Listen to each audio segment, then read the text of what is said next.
Will Buxton is here with us. Will, welcome. We're happy to have you. Thank you. You're also excited to be here. Just a bit. Tell me about what you are expecting, big picture-wise, on Sunday. I have absolutely no idea.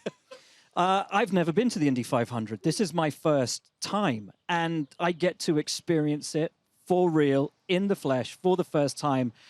And then I get to announce this incredible race to the United States of America. I couldn't be more proud, couldn't be more honored to be here, to be with the whole Fox family and bring this to the USA. It is a race unlike any other. I've been reporting on motorsport my entire professional life, and this race resonates globally as one of the most important, definitely the hardest to win on Earth.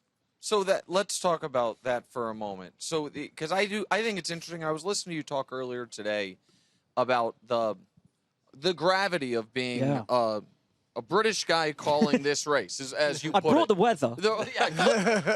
You're welcome. And obviously, you're a seasoned veteran, great broadcaster, but because it's your first Indy 500, and you've been calling motorsports forever, but, like, are there for you a little bit of butterflies before the first Indy 500? Are you kidding? I mean, it doesn't get any bigger than this. And I realize what this means to people. You know, it's not just about what it means to the drivers or the teams or the 350,000 people here or the people of Indiana, but to America and to the world, what this race represents. This is 109 years of history right here. You know, some of the greatest racing drivers who have ever lived, names that, you know, have been etched into immortality and into the hearts of race fans the world over, have come here, have tried and have failed. And so those who've won are truly the greatest of all time. To be able to call that, yeah, I'm nervous as hell. Like, I'm not going to sugarcoat it. But I'm so honored and I'm so thrilled, and I absolutely can't wait. And I mean, every year has its storylines, but your first one, and you got Helio going for 5, the first ever, at 50 years old. You got Newgarden going for 3 straight, first ever. Like, all the storylines, are there more this year than usual, do you feel, or what? I feel like there's always something on the line. Yeah. And the thing that's wonderful about this race is I believe it's unique in sport in that you don't go into match day, into game day with a team versus a team. You have 33 different storylines, and every one of them is meaningful. Every one of them has impact for every one of the drivers who has earned the right to contest the Indianapolis 500. You have 12 teams. There's 45 concurrent stories doing the rounds on race day, and every one of them has impact. But for me, what's lovely is I'm a rookie.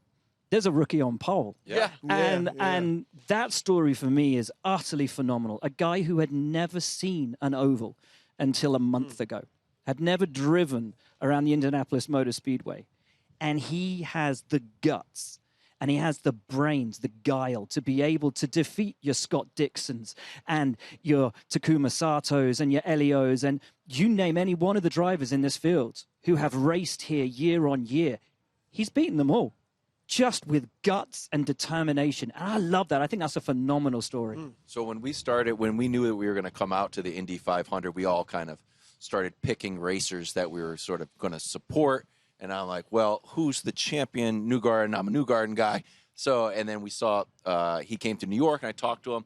And I went narratively from, hey, going for the three-peat, he's going to qualify, he's going to be up, to all of a sudden having a big curveball. No, you're actually going to start in the back. Yeah. What are you expecting from Newgarden? Storyline-wise, has he almost become an underdog now? I don't think Josef Newgarden's ever an underdog here. He just goes so well. You heard from the guys earlier. You know, we've been watching him out on track. We've been watching the way that he cuts through the field, even in practice. He has something very, very special, and he has a unique feel for this track. You know, he used to come here as a kid, sit in the bleachers and watch the race, which is why he goes to celebrate with the fans when he wins. He doesn't climb the fence. He climbs through the fence to be with the fans because he knows how important it is for the 350,000 people here to feel at one with the driver, to get that closeness with them. So I don't think you can ever discount Josef. Mm-hmm. The fascinating thing is, to win where he starts, it's tough, but it's not impossible. The closest finish in Indy 500 history, Scott Goodyear came home second, and he started 33rd. So you can rise 31 places. It has been done before, only once in history by Scott Goodyear.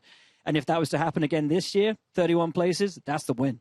So it's not impossible. And that's the thing. Nothing's impossible here. And that's what I love about this race. So I think it might be fair to say the driver under the most pressure this week is Palou.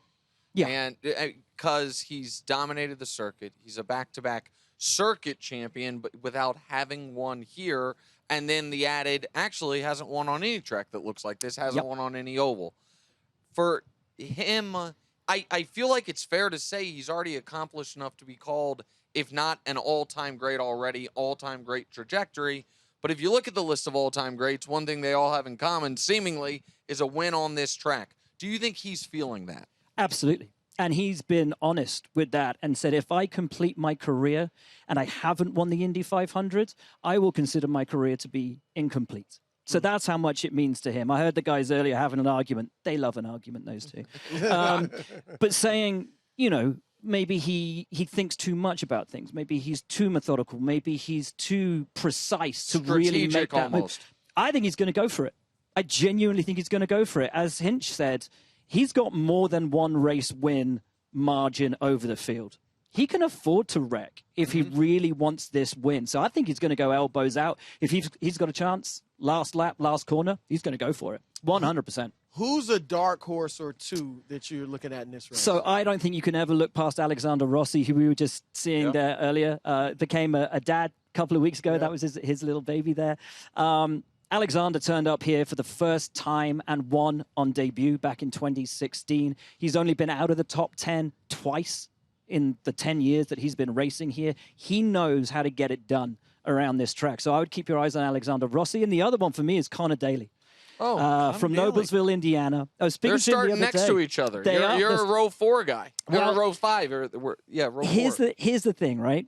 This stands to be the coldest Indy 500 since 2013. 2013, last time the Pacers played on the Sunday of the Indianapolis 500. Who won? The guy starting in 11th. That was Tony Kanaan. Okay. Who starts 11th? Connor Daly. Wow. From Noblesville, Indiana. He grew up at the Speedway. He went to a thing called Racing Babies. It was like a crash under the grandstands just down there. This place is ingrained in his soul. Wow. He lives for this race and this track. And what a beautiful story it would be to see Connor Daly bring home the win. I've heard it said a lot this week. I saw it written outside one of the kind of the buildings downtown in Indianapolis last night. It was Indianapolis checklist for the week. It was beat the Knicks, kiss the bricks. And if Connor Daly can bring that home for Indianapolis, what a story that would be. So good. All right, well, we're going to let you go. Bless you. Thank you so much. Thank you for having me on, guys. We're kicking you out right when the sun comes out. The sun is out? Yeah. I arrived with the rain. I'm leaving you the sun. You're welcome. Thanks for watching. Subscribe here to get more from the show and to check out clips from other shows on FS1.